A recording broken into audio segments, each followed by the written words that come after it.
प्रकार जीवों की हिंसा और वो जीवों की हिंसा जो नित्य प्रतिदिन हम करते आ रहे हैं, उससे आगामी जीवन में हमें क्या दुख भोगने पड़ सकते हैं, उसका साक्षात प्रमाण लेकर आ रहे हैं हमारे ज्ञानशाला के बच्चे। जय जिनेन्द्र, मैं reporter Tanvi Singh ABC news से आज आपको काठमांडू ज्ञानशाला लेकर जा रही हूँ।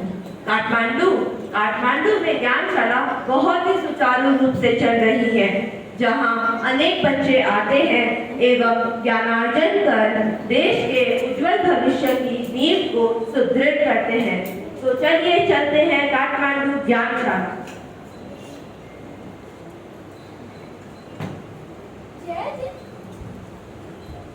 जय जिनेन्द्र बच्चों, कल मैंने तुम सबको 25 फूल के तीसरे फूल के बारे में बताया था। अब बताओ तुम सब में से मुझे 25 फूल के तीसरे फूल के बारे में कौन बताएगा? तीसरा फूल है काय। काय का अर्थ है शरीर। बैठो। अब बताओ तुम सब में से मुझे काय के प्रकार कौन बताएगा? मैं बताऊं पूछो। काय के कितने प्रकार है वो तो मुझे पता नहीं। ओ, सोच कर देखो, सोच कर। तुम्हारा हो गया। अब तुम बताओ। सोच के स्थावर के कितने भेद है, कृष के कितने भेद है? स्थावर है 5, कृष है 1। पृथ्वी काय, अप काय, तेजस काय, वायु काय, वनस्पति काय, ये सब स्थावर के जीव है। बहुत अच्छा, बैठो। वाह, ज्ञानशाला के बच्चे तो कितने होशियार हैं। पर मुझे यहाँ थोड़े चक्कर से आ रहे हैं और सांस भी फूल रही है। लगता है यहाँ वेंटिलेशन की कोई प्रॉब्लम है। अरे तन्वी जी, यहाँ ज्ञानशाला की कमी नहीं है। तो फिर यह संपूर्ण काठमांडू में ऐसा ही हो रहा है क्योंकि स्थावर काय के जीव हड़ताल पर उतर आए हैं। क्या स्थावर काय के जीव हड़ताल पर? यह तो बहुत बड़ी न्यूज है। अरे देखो, वो स्ट्राइक वाले लोग तो आ रहे हैं।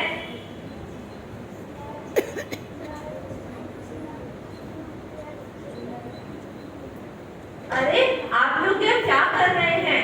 आप लोगों को पता नहीं, आप लोगों के कारण चारों ओर लोग भूख प्यास में तड़प रहे हैं और आप लोग स्ट्राइक पर बैठ गए।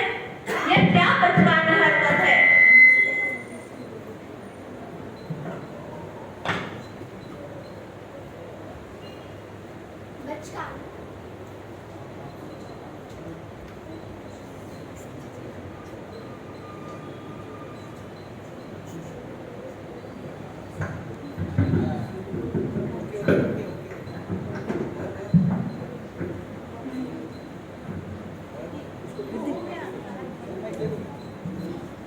बचकानी हरकत? अब ये हरकत आपको बचकानी लगने लगी है। मैं हूँ पृथ्वी काय। देखो आप सबने मेरा क्या हाल किया है। मुझे हर जगह से खोद डाला है। अपने लालच के लिए मेरे खानों और खदानों का कितना शोषण किया है। जहाँ एलन मास्क जैसे लोग हमारी सुरक्षा के लिए अपना पुरुषार्थ लगा रहे हैं, वहीं आप जैसे स्वार्थी लोग पृथ्वी की आत्मा को कुचल रहे हैं। प्लास्टिक्स और केमिकल्स से मेरी नींद हिल रही है। क्यों नहीं आएगा अर्थक्वेक? अर्थक्वेक तो आएगा ही, सुनामी तो आएगी ही और एक दिन इस धरती का प्रलय होगा ही। इसलिए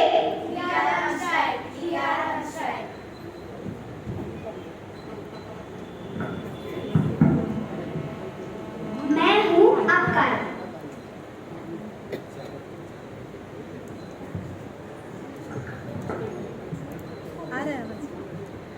फैक्ट्रियों में घरों का कचरा, गंदा पानी, केमिकल लाकर आप सबने मेरे घर का क्या हाल किया है। विज्ञान ने भी माना है कि पानी के एक बूंद में 36,000 सूक्ष्म जीव होते हैं। अपने निजी उपयोग में मेरा इस्तेमाल करना कहाँ की समझदारी हुई?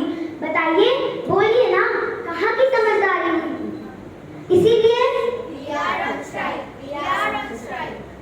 क्या मैं हूँ तेजस गाय? क्या तुमने अपने स्वार्थ के लिए जंगल के जंगल नहीं जलाए? वो क्या कहते हैं, बॉनफायर। हाँ, बॉनफायर। हमें जलता हुआ देख खुश होते हो, डांस करते हो और हमारे इर्द गिर्द गाना गाते हो, और तो और अपने घर में भी बेवजह गैस खुली छोड़ देते हो। अब बताओ, क्या ये सही है? अब सहो हमारी स्ट्राइक, ये तुम्हारी ही मस्ती का नतीजा है। इसीलिए we are on strike, we are on strike। क्या आपकी और हमारी आत्मा में कोई फर्क है? पटाखे, फैक्ट्रियों के धुएं और हवाई यान से मेरा तन कितना दूषित हो रहा है, क्या आप सबको इस बात का आभास भी है? इन सब के कारण मुझे कितनी पीड़ा और कष्ट सहनी पड़ रही है। यहाँ तक कि मेरा आभा मंडल भी दूषित हो रहा है। इसीलिए We are on strike, we are on strike।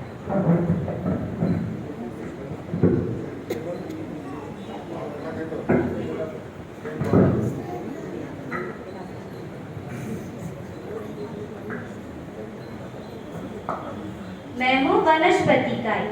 मजा आया? क्या हुआ? भूख लगी है? याद है जब पार्टियों में, फंक्शनों में खाना वेस्ट करते हो, अपने शौक के लिए घास पर चलते हो, फूल पत्तियां तोड़ते हो, और सबसे बड़ी बात, बड़े बड़े पेड़ पौधे काट कर अपना घर सजाते हो। बताओ बताओ, क्यों ना करें हम स्ट्राइक? बस बहुत हो चुका। अब हम हमारे शोषण से तंग आ चुके हैं। इसीलिए We are on strike, we are on strike। Oh no, अब क्या होगा? यह तो बहुत विकट स्थिति आ गई है। अब क्या किया जाए? क्या है इसका उपाय? कौन बताएगा मुझे? चलो हमारी जनता से पूछते हैं। किससे पूछूं? किससे पूछूं?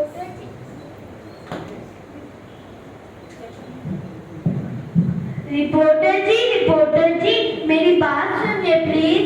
अरे बेटा, तुम साइड हो जाओ। यह बहुत ही भयंकर स्थिति है। अगर जल्द ही इसका निदान नहीं निकाला गया तो हमारा जीना मुश्किल हो जाएगा।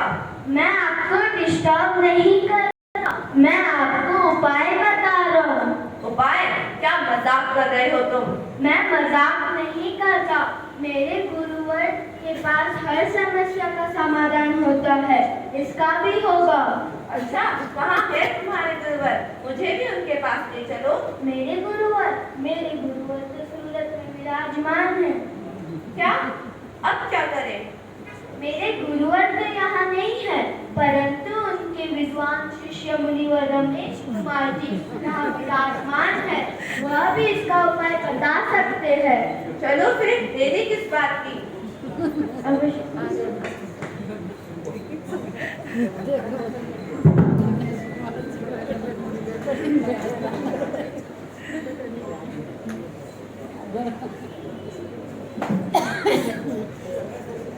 मुनिवर, नगर में जो स्थिति है वह आपसे छिपी नहीं है।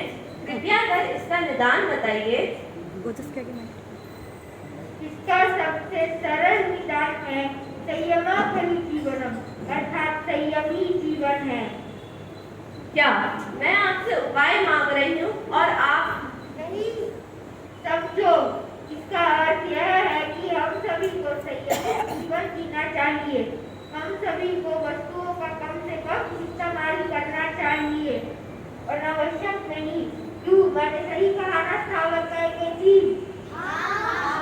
आपने सही कहा मुनिवर, हम अपनी स्ट्राइक खोलते हैं। देखा आप सबने, हमारी नादानी कहो या भूल, इन सब का क्या हश्र हुआ। आइए अब हम जागरूक बने और मुनिवर द्वारा बताए गए मंत्र का अनुसरण करें। संयमं खलु जीवनम, अर्थात संयम ही जीवन है।